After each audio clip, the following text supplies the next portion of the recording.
A grande notícia é o anúncio oficial do Luizito Soares pelo Grêmio, né? O jogador assinou o contrato, tirou a foto oficial com a camisa gremista, ou seja, uma grande contratação em termos de nome. E agora eu quero ver na prática, né? Eu quero ver o Luiz Soares vai jogando arrebentar, na prática. Tomara. O Facicani acha que é um ex-jogador em atividade. Não acho que é um ex-jogador, mas eu acho que não sei o que lá. Enfim, as últimas impressões não foram tão legais. Quando for jogar lá em Bagé, não vai aguentar o tranco. Não. Só acho que as últimas impressões não foram legais. E adoraria que ele mudasse isso, porque trata-se de um grande jogador. Pensaram, uma pincelada aí na contratação do Soares. Ele fez 8 gols em 16 jogos pelo Nacional. Realmente foi uma passagem muito rápida, né, Facinca? Sim, curtíssima. E Flavinho, naquela preparação, ele queria ter vindo jogar no River Plate, mas o River Plate não se classificou para outra etapa da Libertadores. Isso perdeu um pouquinho também do impacto, né, do interesse do Soares. Eu acho que é um jogador ainda que vai se ele tiver afim, né? Claro, estou sempre trabalhando com a ideia de que o cara esteja afim. Não é um jogador que se machuca. Teve momentos aí históricos no futebol europeu e eu acho que ele vai arrebentar no Grêmio. Se não, depois vocês me cobrem daqui a 3, 4 meses. Se não acontecer isso, para mim, será uma grande surpresa. Vai arrebentar, Flavinho, Facinca. Ele vai arrebentar no Grêmio. Pode escrever aí. Tomara. Pode escrever. Vamos lá, de trás para frente com as notícias, Facicani. Tava lá o Luizito, agora boa notícia no Palmeiras. O Gustavo Gomes renovou o contrato até 2027. Ou seja, são mais 5 temporadas de um jogador que cada vez mais se coloca à disposição do clube para fazer história pelo Palmeiras, para, quem sabe, terminar uma carreira dele por aqui no Brasil. Jogador que a gente pode até discutir isso nos próximos dias, se já não é o segundo maior jogador na história do Palmeiras como zagueiro, porque o primeiro é o Luiz Pereira. Ô, louco, assim? Sim. Acabou de chegar, jogou nada aí, jogou 2 campeonatos. Já tá, faz tempo já, desde 2018 no Palmeiras, né? Ganhando tudo, né? Quesada, depois do Luiz Pereira, eu ouso dizer que o Gustavo o cara Gomes... esquece do Darinta, esquece. Do Ditinho Souza, é isso. Enfim. Júnior Tuchê, grande jogador e tal. Esquece de todos, né? Segundo, depois do Luizão Pereira, depois do Chevrolet? Porque assim, o Luiz Chevrolet é igual o Pelé. É o Pelé da zaga na história do Palmeiras, né? Já que o assunto é o Luiz Pereira, né? Não vai ter igual. E aí depois vem os meros mortais, vamos colocar assim, né? E o Gustavo Gomes, ele chegou a um patamar, na minha visão, que acho que supera muita gente gigante, como, por exemplo, Antônio Carlos Zago, que para mim foi um dos melhores jogadores que eu vi na minha vida como zagueiro, né? Mas o Gomes no Palmeiras, até pela representatividade, por ter tido um tempo de casa também maior que o Antônio Carlos Zago, né? E vencido até mais com o Antônio, ele conseguiu esse feito e merece todas essas honrarias. Mais 5 anos, então, é isso? E Dudu até 2026, né? 2025, mas até aquele gatilho que com certeza vai ser alcançado. 2027 vai ser um time sênior de veteranos. Imagina, mas esse time, o Real Madrid também com a média de idade alta foi campeão de Champions League, não vem não. Cada ralada no Palmeiras. Enfim, e a última notícia, Leandro Quesada, desembarcou no Rio de Janeiro, hein? O Gajo, ou se é um gajo, não sei, mas é um... Aí, com a camisa, né? Eu tomei um susto, cara. Tomei um susto, achei que era o Cristiano Ronaldo. Não, né? Tentaram, quiseram, mas viram que a condição era um pouquinho desfavorável financeiramente, né? O Cristiano Ronaldo vai ganhar 200 milhões de euros por ano. Onde é isso aí, com o mar ali no fundo, que beleza. Ali provavelmente na Barra da Tijuca, né? Enfim, não sei. Algum hotel na Barra da Tijuca, ali onde ele tirou a foto. Quesada, você acompanhou a chegada do Vitor Pereira ao Flamengo e aí queremos que você nos revele, afinal de contas, o que ele contou sobre a sogra. E aí, Quesada?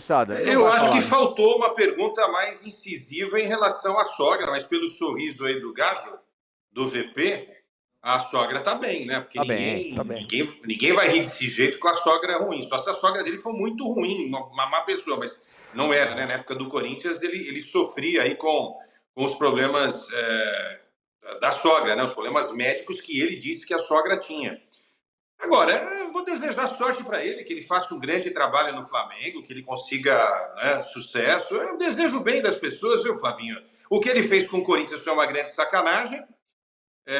Usar a doença das pessoas como desculpa não é legal. Minha mãe sempre ensinou, falou, nunca inventa a gripe, hein? Que uma hora você pega e você sabe o que pode acontecer. Mas, enfim, é dele, né? Enfim, fez um trabalho incrível naquela final lá da Copa do Brasil.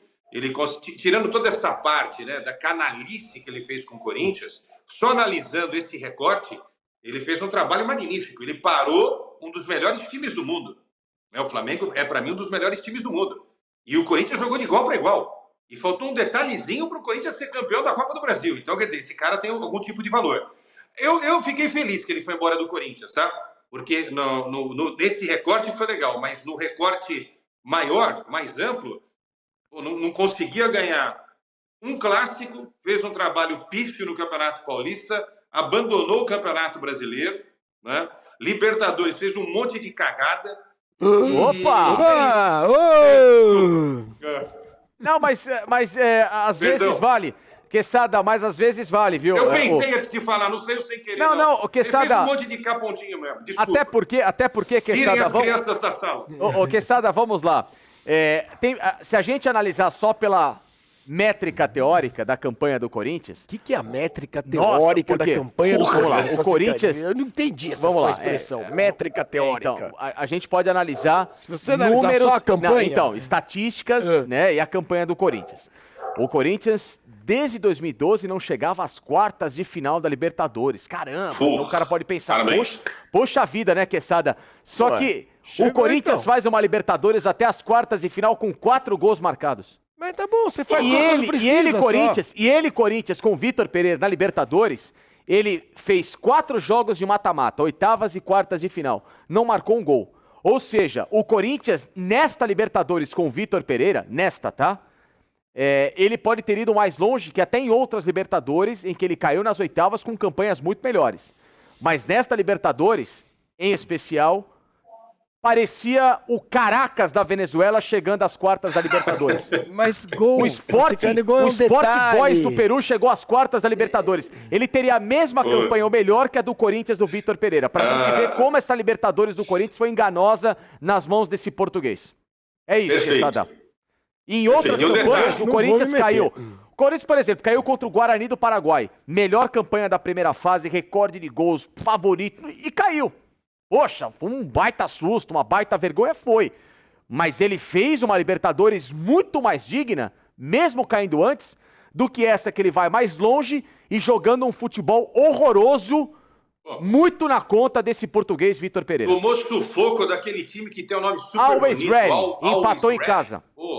Pelo amor de Deus, eu quero pedir desculpas aos nossos companheiros aí pela palavra. Não, mas que eu falei, mas era bem isso. É que eu não conseguiria explicar dessa forma tão bem explicada como o Facincani. A tradução do que eu falei. É a métrica teórica do a métrica teórica. Eu preferi usar o termo. Olha só, não. 4 gols que o Corinthians fez, Corinthians chutando no gol, e o 5º gol foi contra.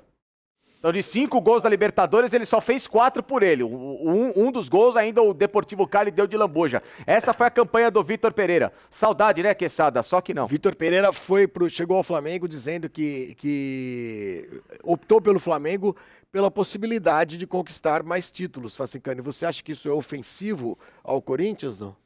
Eu acho. Porque por mais que o Corinthians possa não ter uma equipe e um elenco do calibre do Flamengo, Quesada, mas é o Corinthians com a torcida que tem e o time que ele tinha em mãos em 2022 era perfeitamente cabível de ganhar uma das competições. Dava para ganhar.